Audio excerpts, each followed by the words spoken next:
دغه کومه پیښه چې رامنځته شوې ده دغه ماشومان ستاسو څه وو دغه پیښه څنګه رامنځته شوه؟ دا اسرائیل مزدوران چې کوم دي دیو داسې زیاتی او دومره ظلم و چې هیڅ څوک د اسلام په چوکاټ کې کیسه وه دا بس راله او دلته ولګېد او اړې شهیدان کړه او موږ هم بس غم سره دغه کړلو. نن چې کوم 3 نفر په شهادت رسېدلي دا د ښوونځي زده کوونکي وو نو موږ له دې اجازه راکړي موږ په دې خپل په دې خودکشه د خودکشي موږ کوو ورسره راله د منځ کې لګېده چې لګېده خو بس درې واړه چپه کړه او 3 واړه ځای په ځای شهیدان کړه. که زمونږ دولت که د هغوی کوم ځایونه په نښه کوي دولتي ځایونه عوام اوس دې کار نه لري نو هغوی هم باید همداسې او دا د الله وشرموي چې شرمېدلی دی زمونږ افغانستان ته امریکا راغلی و او روس راغلی و په کوم حال وتی دی او دا به هم الله پاک شرموي. د غیرت په نامه باندې یو څه پېژنئ زموږ امنیتي او دفاعي قوتونو سره وجنګېږئ لاس په لاس باندې وجنګېږئ دا په کیمپونو باندې او په ماشومانو باندې ظلم کوي الله دې تباه او برباد کړي. د پوهنتونونو استادان دې ته تیار دي چې د دې ظالم رژیم په مقابل کې وجنګېږي.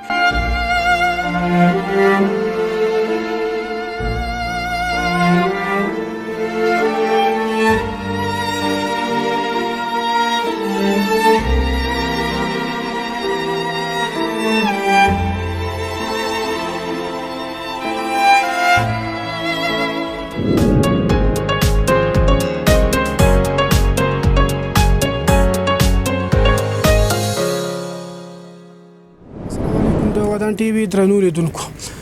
لیدونکو دغه څومره ورځ ده چې د پاکستان لخوا پر افغان خاوره باندې ظلم روان دی تیری روان دی د افغان په خاوره باندې د ړندې مرمۍ راټي بمباریانې پکې او دغه عوام خلک پر دغه بمباریو کې په دغه ړندو مرمو کې څوک زخمین کیږي او څوک خپل ژوند له لاسه ورکوي. نن سهار په 8 بجې خواوشا پر خاص کونړ باندې یو ړنده مرمۍ راټله چې په دغه مرمۍ کې 3 ماشومان شهیدان شوي دي او 15 کسان زخمیان دي. ورزو دغه د خاص کونړ یو روغتون دی همدغه ته ورزو په دغه کې دغه شهیدان پراته دي نو هغه درد خو د دې د کورنۍ سره خبرې کوي چې څومره ظلم وسره شوی دی.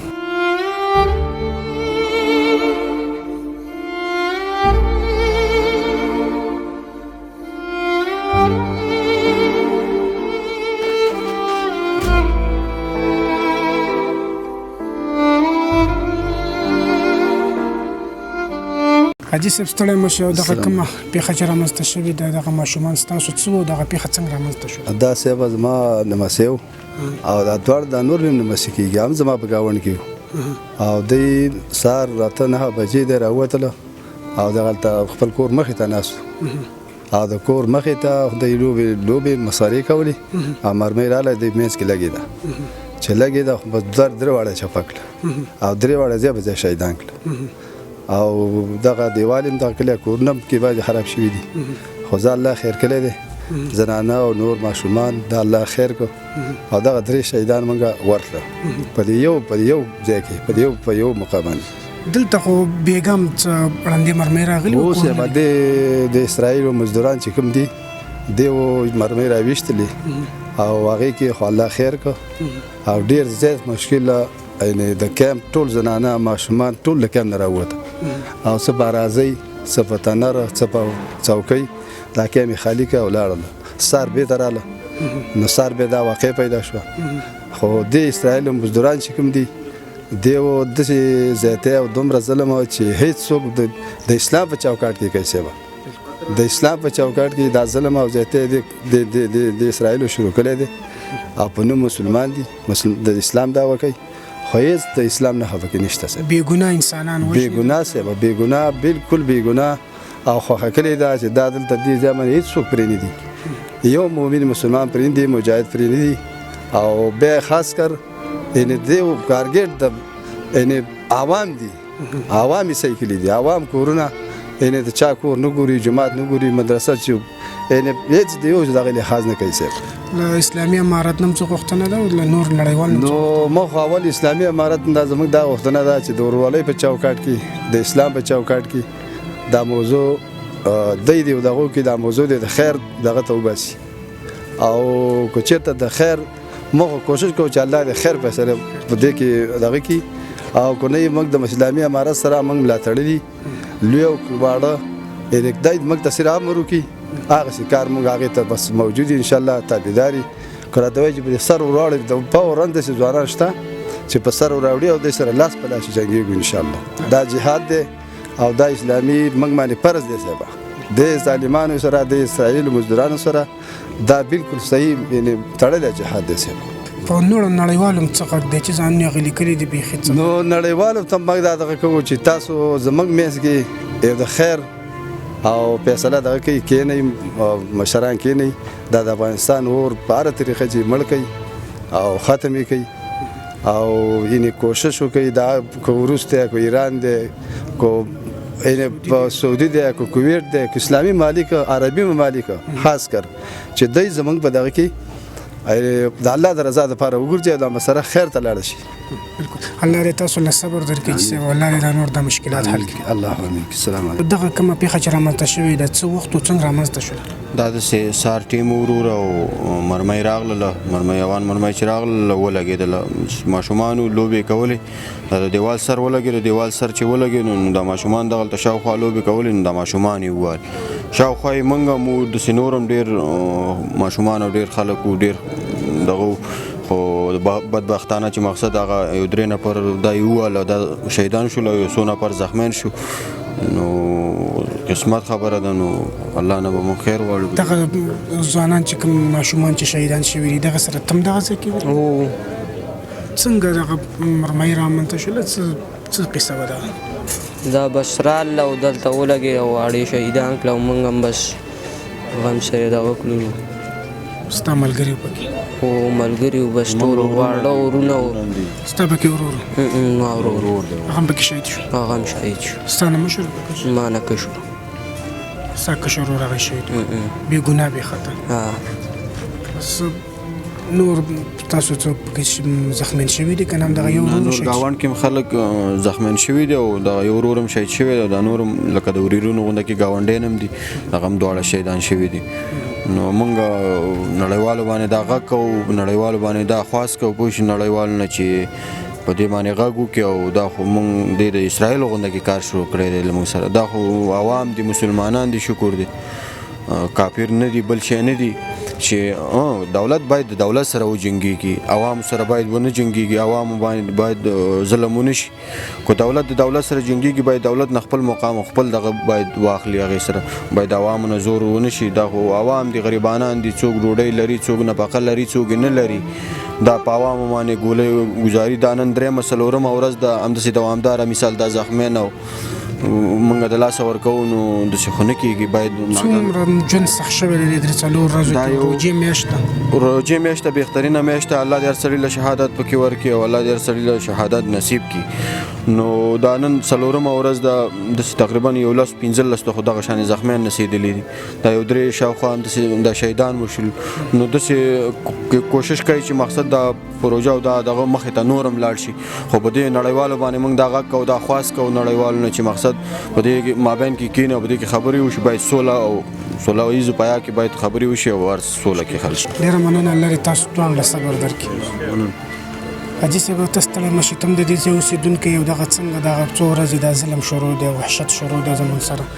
خیر اوسې په خیر راغلی ډېره ښه ده چې تاسو زموږ تپوس وکړو دا دې دنیا ته زموږ د اواز ورسېږي دا څو ورځې کېږي چې پاکستان مسلسل ته لګیا دی دلته بمبارونه کوي جټ تیارې راولي همدا افغانانو چې همدې سره په پاکستان کې پراته نن یې راایستې دي نن یې دلته په توپونو باندې ولي موږ د اسلامي امارت نه دا تپوس کوو دا پوښتنه کوو چې زموږ تپوس دې وشي که نه کېږي زموږ تپوس موږ له دې اجازه راکړي موږ په دې خپل په دې خودکشه دا خودکشه موږ کوو ورسره موږ ډېر مجبور یو چې زموږ داسې واړه ماشومان مري او زموږ داسې ماشومان اطمینان کېږي نو موږ به د زړه درد ډېر دی نو موږ بیا دغه ته تیار او دا د الله وشرمئ چې شرمېدلی دی زموږ افغانستان ته امریکا راغلی و روس راغلی و په کوم حال وتی دی او دا به م الله پاک شرموي انشاءالله تعالی چې شرمېدلی غواړو او که دا نري هغه پښتو کې یو مثال دی وایي بېمانه دادا ستا ابۍ ته ایمان جوړ دی که دا دومره نارینه نو دا دې مخامخ جنګ وکړي دا په کیمپونو باندې او په ماشومانو باندې ظلم کوي الله دې تباه و برباد کړي او موږ نور څه وي او زړونه م ډک دي څه ویلی نه شو هره ورځ زړه یې وایي و توکړه پرې کوي نو که جنګ شي زه به یو ځل نه ورسره ډېر زیات دی ډېر ظلم موږ سره وشو چې زموږ د ماشومان مري او شهیدان کېږي دا د دې بدل دې ته الله واخلي او الله دې تباه او برباد کړي امین. السلام علیکم.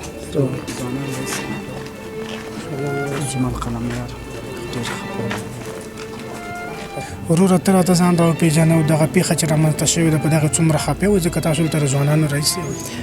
بسم الله الرحمن الرحیم. نوم مې اجمل قلمیار دی، د کونړ د خاص کونړ ولسوالۍ اوسېدونکی یم. نن 10 بجې شاوخوا د پاکستان ظالم رژیم له خوا نه زمونږ د خاص کونړ د هجرت آباد په کیمپ باندې ړنده مرمۍ راغله او تقریبا یو نه چې په 100 مرمۍ راغللې او د هماغه مرمیو په ویشتو په دغه کې زمونږ تقریبا 3 نفر په شهادت ورسېدل او یو څو نفر مونږ زخمیان هم لرو. 2 نفر زیات شهیدان شول او یو نفر چې دی ولایتي روغتون ته په لاره باندې د شهادت جام نه وشو. نو موږ خو د خفګان خبره خو په دې خاطر باندې دی چې دا زموږ وطن دی، ولسونه دي او په دې ولس باندې همیشه لپاره دردېږو. د دې خاورې لپاره او د وطن لپاره مو زیاتې قربانیانې ورکړي دي. نو زموږ د پاکستان حکومت ته دغه درخواست دی چې خپله ړنده بمباري ودروئ. که تاسو د غیرت په نامه باندې یو څه پیژنئ، زموږ امنیتي او دفاعي قوتونو سره وجنګېږئ، لاس په لاس باندې وجنګېږئ، ړندې بمبارۍ مه کوئ په دې خاطر باندې چې زموږ ولسونو ته زیان رسېږي او زموږ ولسونه زیان ویني او زموږ سیاسرې او زموږ ماشومانان چې دی تلف کېږي. نو هر هغه څوک چې د میدان ته راځي په میدان دی وجنګېږي. زمونږ ټول امنیتي او دفاعي قوتونه په کرخو باندې په خپل تمامیت ارضي باندې هلته موجود دي او د هغې سره خپل قوت او خپل زور وازمایي. نه دا چې ړندې بمباریانې کوئ او نه دا چې ړندې مرمۍ راړتوئ او ولسونه مو زیانمن کوئ. ځکه زمونږ دولت که د هغوی کوم ځایونه په نښه کوي دولتي ځایونه عوام اوس دې کار نه لري، نو هغوی هم باید همداسې ټوله نړۍ خبره ده، نړیوال خبر دي. زمونږ د افغانستان امنیتي او دفاعي قوتونو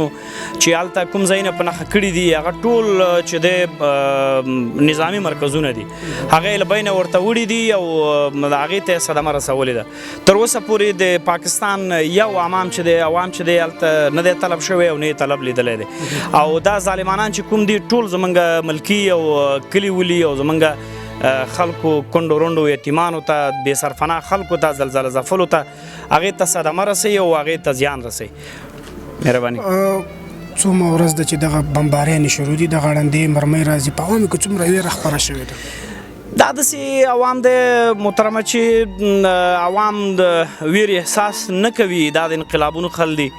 او دا داسې خل دي چې همیشه لپاره یې دغه شان انقلابونه ازمایلي دي او د ازمایښت نه تیر شوي دي. خو بیا هم زموږ ماشومانان دي او ولسونه مو غریب دي، خپل کار کوي، خپل کسب کوي او دا نن چې کوم 3 نفر په شهادت رسېدلي دا د ښوونځي زده کوونکي وو. نو هدف دا ده چې عوام ویره نه لري. الحمدلله زمونږ عوام انقلابي عوام دی او کوم مشکل به دغه عرض کې ونه لرو. هر ملکي وګړی چې کوم دی هغه دې ته تیار دی چې د پاکستان د ظالم رژیم په مقابل کې هغه وجنګېږي، که هغه ملکي دی که امنیتي او دفاعي قوتونه دي، حتی د ښوونځي استادان، حتی د مکاتبو شاګردان، حتی د پوهنتونونو استادان دې ته تیار دي چې د ظالم رژیم په مقابل کې وجنګېږي. نو هدف دا دی چې ولسونه ویره نه لري، خو دا د ښوونځي زده کوونکي دي او موږ ولسونه غریبانان دي، غریب ولس مو دی، کار کوي، خپل روزګار کوي. نو له همدغې وجه باندې یو ویره خوره ده چې زده کوونکي او شاګردان مو له زده کړو پاتې کېږي. ډېره زیاته مننه.